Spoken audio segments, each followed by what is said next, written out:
Ici Jean-François Blais. Dans quelques instants, vous allez entendre la version audio de la 62e histoire de Nouvelle-France intitulée « Enterrement underground à Cap-Saint-Ignace ». Pour avoir accès à la version vidéo et pour offrir votre soutien financier aux 104 histoires de Nouvelle-France, abonnez-vous à la page des 104 histoires sur le site de sociofinancement Patreon à patreon.com/104 histoires. Pour vous renseigner sur les spectacles et les ateliers scolaires, écrivez-moi par la page Facebook de l'émission ou par le site internet 104histoire.com. Je vais mettre les liens dans la description. Merci et bonne écoute.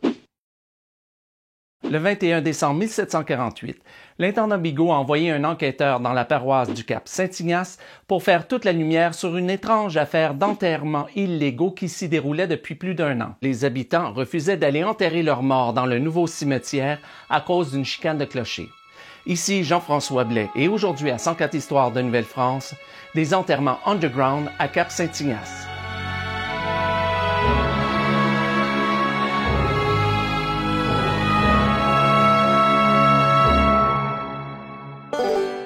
Pour bien comprendre l'histoire, il faut remonter 65 ans en arrière. La première église de la paroisse a été construite sur les terres de la seigneurie Gamache sur le bord du fleuve. Mais la seigneurie Gamache n'était pas le seul fief qui était desservi par la paroisse. Vous me voyez peut-être venir avec mon histoire, hein? Toujours est-il que l'église en question n'a pas duré très longtemps.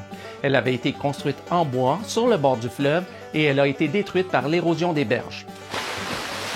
En 1721, on en a construit une autre en pierre, mais elle aussi a été détruite par l'érosion des berges. En 1743, le curé de la paroisse a obtenu de l'intendant l'autorisation de construire une troisième église sur le fief Gamache. Mais c'était sans compter sur le sieur Vincelotte du Haut-Ménil, seigneur du fief voisin, qui cherchait lui aussi à obtenir le prestige d'une église sur son territoire.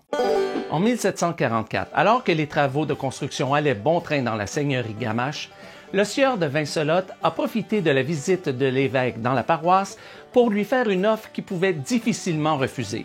Si les autorités acceptaient de déménager l'église sur ses terres, il s'engageait à fournir à l'église un terrain équivalent à celui du fief Gamache, à donner au curé une terre de 2 arpents sur 40 pour son usage personnel, à payer de sa poche la construction de l'église pour la rendre au niveau où elle se trouve présentement sur le fief Gamache, et a terminé la construction pour l'automne 1745.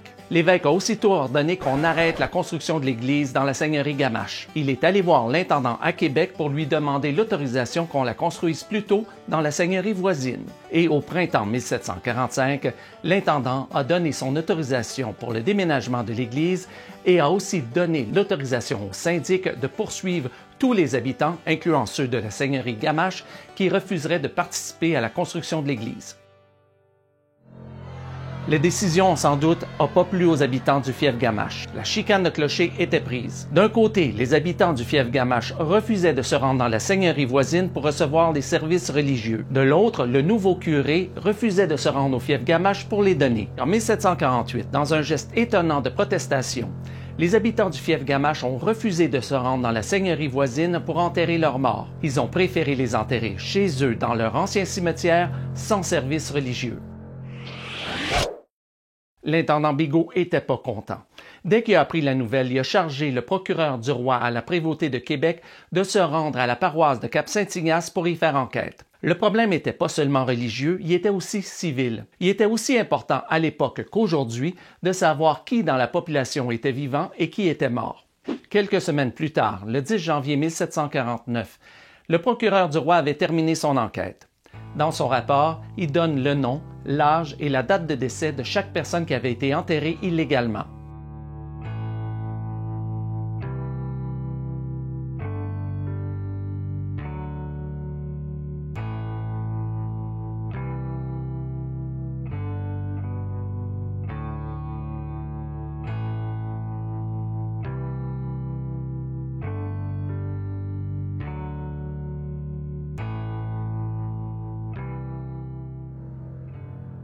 L'intendant Bigot a ensuite ordonné que tous les cadavres soient exhumés et que ce soit fait par les parents des défunts et par toutes les personnes qui ont participé à l'enterrement illégal. Il a ensuite ordonné que les corps soient transportés dans la seigneurie voisine, au presbytère de la paroisse du Cap-Saint-Ignace, afin qu'on procède aux cérémonies d'usage et qu'on puisse enterrer les corps dans le véritable cimetière de la paroisse. Quant à celles et ceux qui ont participé aux enterrements illégaux, ils ont reçu des amendes à la hauteur de leur participation.